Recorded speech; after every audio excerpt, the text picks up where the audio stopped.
नमस्कार, आपण पाहताय नमस्ते धाराशिव लाईव्ह. मी संदीप कोकाटे आपल्या सर्वांचं मनपूर्वक स्वागत करतो. सध्या धाराशिव जिल्हा परिषदेचा रणसंग्राम सुरू आहे. कळंब पंचायत समितीच्या देखील अनेक गणांसाठी या ठिकाणी निवडणूक पार पडत असताना प्रचाराचा अंतिम टप्पा महत्त्वाचा टप्पा या ठिकाणी पार पडतोय. आपल्यासोबत गौर पंचायत समिती गणाचे शरद पवार पक्षाचे तुतारी चिन्हावर निवडणूक लढवणारे प्राध्यापक तुषार वाघमारे सर आपल्यासोबत आहेत. एकंदरीतच प्रचाराच्या अनुषंगाने आणि एकंदरीतच या निवडणुकीला कशा पद्धतीने ते सामोरे जात आहेत या सगळ्या संदर्भात आपण चर्चा करणार आहोत. सर, प्रथम तर तुमचं नमस्ते धाराशिवमध्ये स्वागत आहे. एकंदरीतच सध्या नमस्कार आणि धन्यवाद.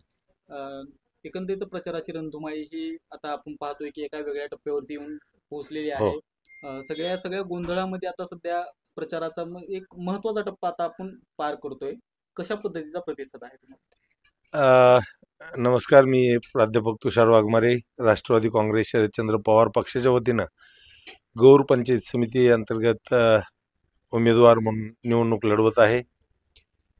प्रचार सध्या चांगला रंगात आलेला आहे आणि लोकांचा प्रतिसाद अतिशय चांगला, अनपेक्षितपणे चांगला भेटत आहे. पण मला एक सांगा की सध्या ही जी काही वातावरण आहे ज्यामध्ये की शरद पवार पक्ष लढतोय त्यासोबतच पण तुमच्या महाविकास आघाडीमध्ये जे काही पक्ष होता, दुसरा जो मित्र पक्ष होता मशाल, तो देखील स्वतंत्र लढतोय, यामुळे कुठे फटका बसेल? आम्ही महाविकास आघाडी इंटॅक्ट राहावी यासाठी पुरेपूर प्रयत्न केले. आम्ही 1/4 जागा मागितल्या होत्या कळंब तालुक्यामध्ये, परंतु सहकारी पक्षानं, शिवसेना उद्धव बाळासाहेब ठाकरे पक्षानं त्यांचे सर्व उमेदवार दिल्यामुळे कदाचित त्यांची बी अडचण असेल की आमदार खासदार इथले आहेत आणि गावोगावी कार्यकर्ते इच्छुक आहेत, माघार कुणाला घ्यावं लावायची, त्याच्यामुळे त्यांना ह्या आघाडीत सामील होता आलं नाही. परंतु काँग्रेस, राष्ट्रीय काँग्रेस आणि राष्ट्रवादी काँग्रेस शरदचंद्र पवार पक्ष एकत्र आहे, आमची आघाडी आहे नक्कीच. पण दोघांची. याच्यामध्ये काय मतदानामध्ये किती फरक पडतोय तुम्हाला किंवा काय प्रॉब्लेम येतो? कसं आहे, राजकारणामध्ये 1+1=2 होत नाही किंवा 2+1=1 होत नाही. गणित समीकरणं बदलत राहतात आणि एकूणच सध्याची राजकीय परिस्थिती पाहता लोकांच्या दृष्टीनं राजकीय पक्षाच्या बाबतीत बहुतांश मतदार हा थोडा नकारात्मक असल्याचं जाणवतंय. उमेदवार बघूनच मतदान करायलेत लोक. बरोबर. एका मागच्या काळात असं होतं की ठराविक एखाद्या पक्षाचा कार्यकर्ता असेल तर तो दगड जरी उभा केला तरी त्या पक्षाच्या चिन्हापुढे बटन दाबत होता. आता तसं नाहीये. पक्षांनी पण काही गोष्टीत नीतिमत्ता सोडली, बऱ्याच पक्षांनी, आणि त्याच्यामुळे मतदार आता ते पक्ष वगैरे गोष्टी न बघता उमेदवार बघून मतदान करण्यावर लोकांचा कल दिसून येतो. त्याच्यामुळं ज्यांचे उमेदवार सरस असतील त्यांचे अधिक निवडून येतील, ही समीकरण स्पष्ट आहे. ठीक आहे. आता सरस त्या विषयावर आपण येऊया की ज्याचे उमेदवार सरस असतील ते अधिक निवडून येतील किंवा त्यांची शाश्वती आहे की निवडून येण्याची. जनतेला काय सांगाल की तुमच्याकडे काय पाहावं त्यांनी, म्हणजे काय सरस गुण आहे? लोक तर ऑब्झर्वेशन करतच असतात, पण तुम्ही काय सांगाल? ऍक्च्युली काय आहे, मी राजकारणात असं अपघातानं आलेलो नाही. ही माझी पॅशन आहे.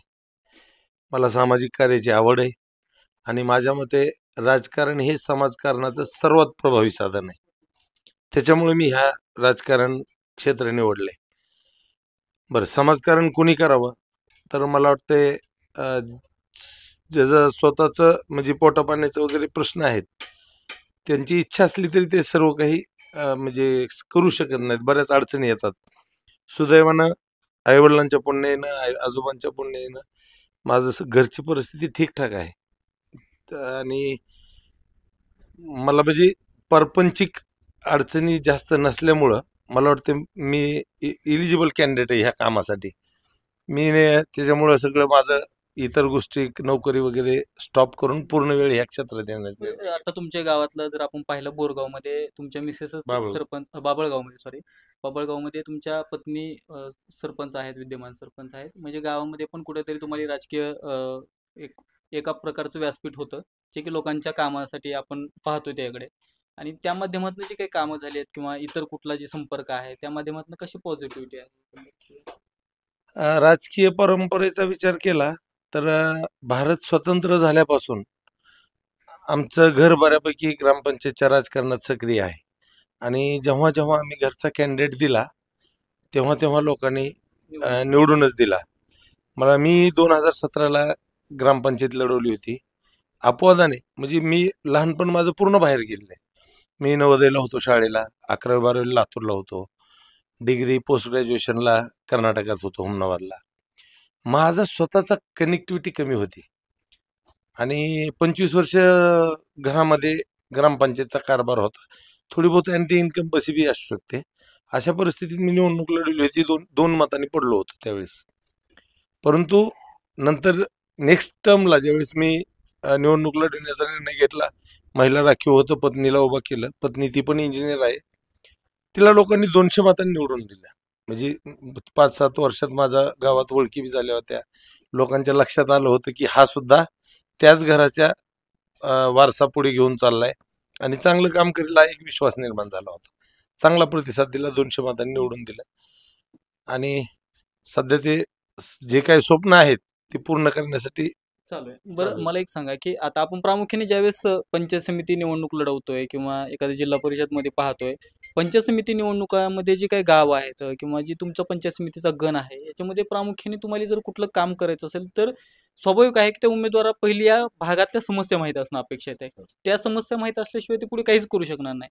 तर एकंदरीत त्या पंचायत समिती गणामध्ये तुम्हाला काय वाटतं की जे पंचायत समितीच्या दृष्टीने जे काही थोडेफार विषय व्हायला पाहिजे होते ते झालेले नाहीत, ज्या समस्या आहेत ज्या की मी सोडवल. पंचायत समिती सदस्य झाला म्हणजे काहीतरी आमदार खासदार मंत्र्यासारखी पावर आली असं तर काही तसं होत तर नाही. नाही होत, पण त्याला वैयक्तिक असा कुठला निधीही नसतो. परंतु शासनाच्या प्रचंड अशा आर्थिक तरतुदीच्या योजना आहेत ज्या लोकांपर्यंत पोहोचवणारी व्यक्ती पाहिजेत. आता आपण पाहतो पंचायत समिती सदस्य, त्याचं काम पंचायत समिती अंतर्गत प्रायमरी हेल्थ सेंटर येतात, शैक्षणिक जिल्हा परिषदच्या शाळा येतात किंवा हे सगळे इतर कार्यालय जे आहेत ग्रामपंचायतपासून तलाठी कार्यालयापासून सगळे विषय आले. तर कुठलाही मेंबर ह्या अँगलमधून अपवादानच लक्ष देतो. म्हणजे असं कधी दिसत नाही की एखादा मेंबर गेल्या 15 दिवसाखाली आला आणि दवाखान्याची व्हिजिट केली, तिथलं कामकाज व्यवस्थित चाललंय का बघितलंय किंवा तिथं काही सूचना मांडल्या त्या, असं होत नाही. तर मला अपेक्षित ते म्हणजे मला जर संधी मिळाली तर माझा फोकस नवीन आणण्यावर तर राहील समजा, परंतु ज्या एक्झिस्टिंग योजना आहेत त्याचा प्रभावी वापर कसा होईल, जास्तीत जास्त पात्र शेतकऱ्यांना विहिरी कशा मिळवून देता येतील, ज्या काही महिला असतील निराधार असतील त्यांना काही पगारी वगैरे चालू करण्यात अडचणी येत असतील त्यांच्यासाठी कॅम्प अरेंज करता येतील का, त्याचा लाभ देता येईल का, किंवा शेतीविषयक अनेक अवजारांचं वगैरे वाटप असतं. बऱ्याच वेळा शेतकऱ्यांना माहितीच होत नाही. योजना आली की बी आणि गेली बी, वाटप झालं बी. एखाद्या शेजाऱ्या पाजाऱ्याकडे बघ, एखादा असतो हुशार, त्याच्याकडे आल्यावरच माहित होतं की शासन हे पण देतं, मोटरी पण देतं, शिलाई मशिनी देतंय महिलांसाठी. हे माहितीच नसतं लोकांना. ऍक्च्युली हे काम पंचायत समिती सदस्यांचं वगैरे आहे लोकांमध्ये या गोष्टीची जागृती पोहोचवली पाहिजे की शासनाच्या कुठल्या कुठल्या योजना आहेत आणि जे लोक आपल्याला पात्र वाटतात किंवा ही महिला आहे, विधवा आहे किंवा निराधार आहे, तिला शिलाई मशीनचं काम जर शिकवलं तर तिचा एक पोटापाण्याचा व्यवसाय चालू होऊ शकतो. तर we should identify the women's. आपण त्यांचा शोध घेऊन त्यांना प्रशिक्षण अरेंज करून, प्रशिक्षण देऊन, त्यांना पंचायत समितीमार्फत एखादी शिलाई मशीन देऊन त्यांचा स्वयंनिर्भरता कशी करता येईल याकडे. किंवा आज तरुण बेरोजगार आहे, आपण माझी एवढी कॅपॅसिटी नाही की एखादा कारखाना उभारेल आणि नोकऱ्या देईल, परंतु बाबा शेतीपूरक जोडधंदे काही करता येतात का तरुणांना, त्याची एखादी शासनाची योजना आहे का. मग जास्तीत जास्त लोकांना लाभ मिळवून देण्यासाठी योग्य तरुणाची निवड करणं, त्याला प्रशिक्षणाला पाठवणं, त्याला तो जोडधंदा व्यवसाय सुरू करून देणं खूप चांगलं आणि मोठं काम यातून घडू शकतं. छोटे मोठे कामं इतर शाळेच्या दुरुस्त्या आहेत. आपल्याकडे शाळा ही अतिशय दुर्लक्षित विषय झालाय. तोच महत्वाचा विषय पण आहे. जिल्हा परिषद शाळा म्हणजे तुम्ही बघा, तुमच्या बॅचला किंवा माझ्या बॅचला जे टॉपचे विद्यार्थी होते, टॉपच्या, म्हणजे ते इंजिनियर होऊ शकत होते, परंतु ग्रामीण परिस्थितीमुळं किंवा आर्थिक परिस्थितीमुळे त्यांनी इंजिनिअरिंगला जाण्याऐवजी डीएडचा पर्याय निवडला. ते आज शिक्षक आहेत जिल्हा परिषदेच्या शाळेवर. आणि बऱ्याच वेळा ज्यांना काही मेडिकल इंजिनिअरिंग डीएड बी भेटलं नाही, त्यांनी BA केलं, BSc केलं आणि आता ते इंग्लिश मिडियमला. तर ते लोकांचा कल इंग्लिश मिडियमकडे. का जिल्हा परिषद शाळेमध्ये काळानुरूप थोडे थोडे बदल होणं जे अपेक्षित होतं ते झालेलं नाही. ते आपल्याला करावे लागतील.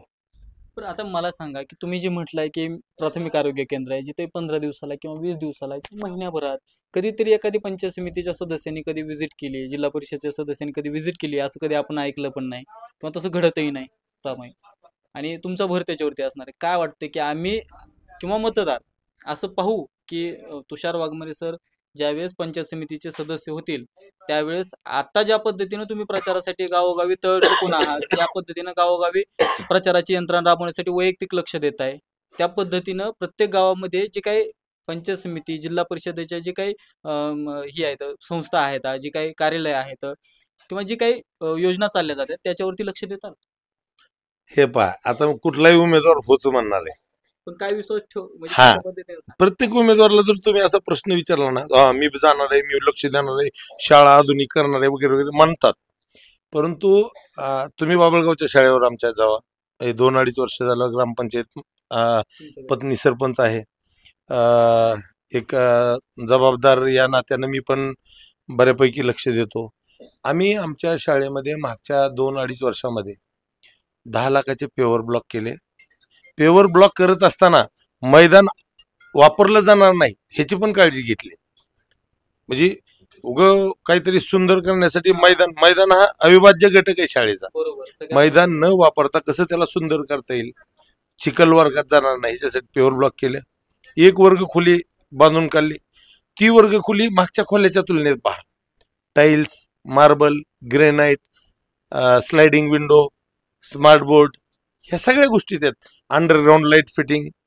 आता लाईट फिटिंग नसतेच इस्टिमेटला, आपण ती केली.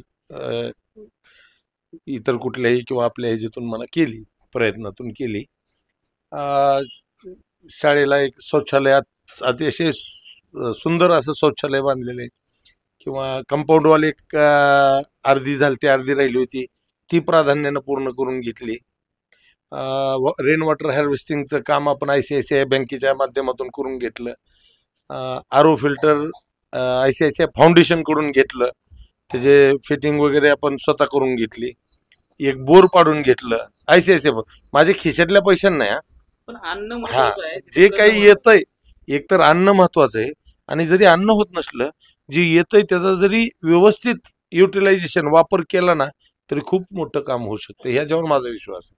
मग आता आपण काय म्हणतात त्याला मतदारांनी किंवा लोकांनी विश्वास ठेवायला हरकत नाही की तुषार वाघमारे सर जर पंचायत समितीचे सदस्य झाले तर इतर जी गावं आहेत तुमच्या गावाप्रमाणे शाळा इतर गावामध्ये देखील तुम्ही लक्ष द्याल. 100% लोक विश्वास ठेवतील सुद्धा. का तर मी पूर्ण वेळ, मॉडेलचाच प्रश्न नाही, मी पूर्ण वेळ सामाजिक कार्यात आहे. पूर्ण वेळ म्हणजे असं कुठं नोकरी करतोय किंवा व्यवसाय करतोय किंवा इतर कुठल्या शेतीत सुद्धा माझे कुटुंबीयच बघतात, मी जास्त लक्ष घालत नाही. मी पूर्ण वेळ असतो आणि लोकांना बऱ्यापैकी आयडिया आहे किंवा ही फिरतंय करतंय. कुठे इतर शाळेवर बोलवतात कधी मला कार्यक्रमाला वगैरे, तिथं जातो, तिथं काही विचार मांडतो. आज मी फक्त विचार मांडू शकतो. जर समजा कुठं पदावर आलो तर अधिकारवाणीनं काही गोष्टी करून घेऊ शकेल.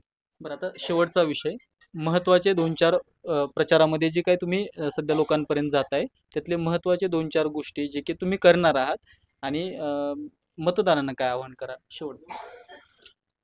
माझं मतदारांना एवढंच आव्हान राहील की आपले जे मूलभूत, आता हे मोठमोठ्या घोषणा देण्याचा विषय नाही बरं का पंचायत समिती निवडणूक म्हणजे. कारण कुठं मी नवीन शाळाच बांधून काढेल, कुठं काय करेन असं नाही. जे शासनाच्या योजना आहेत, जी चालू यंत्रणा आहे, तिला जास्तीत जास्त व्यवस्थित कसं करता येईल आणि लोकांच्या समोर एक मॉडेल कसं स्थापित करता येईल याच्यासाठी आपण प्रयत्न करणार आहेत. लोकांनी, मी एवढंच म्हणू शकतो की विश्वास ठेवावा. जाती पाती गाव इतर कुठल्याही भेदभावाचे जेवढे गोष्टी आहेत तेवढ्या बाजूला ठेवाव्यात. एकदा विचार करावा की बाबा ही पोस्ट ग्रॅज्युएट आहे, M.Pharm आहे, 10 वर्ष असोसिएट प्रोफेसर म्हणून मी काम केलेलं आहे. हे सगळं सोडून मी ह्या कामात आलोय. इथं सुद्धा नक्कीच क्वालिटी देईन. विश्वास ठेवावा आणि जास्तीत जास्त मतांनी निवडून द्यावं. तर आपल्यासोबत शरद पवार चंद्र गटाकडून तुतारी या चिन्हावरती पंचायत समिती गौर गणासाठी जे आधी उमेदवार उभा राहिलेले आहेत तुषार वाघमारे यांच्याशी आपण चर्चा केलेली आहे. एकंदरीतच सर्वच विषयांवर त्यांनी सकारात्मक चर्चा केलेली आहे.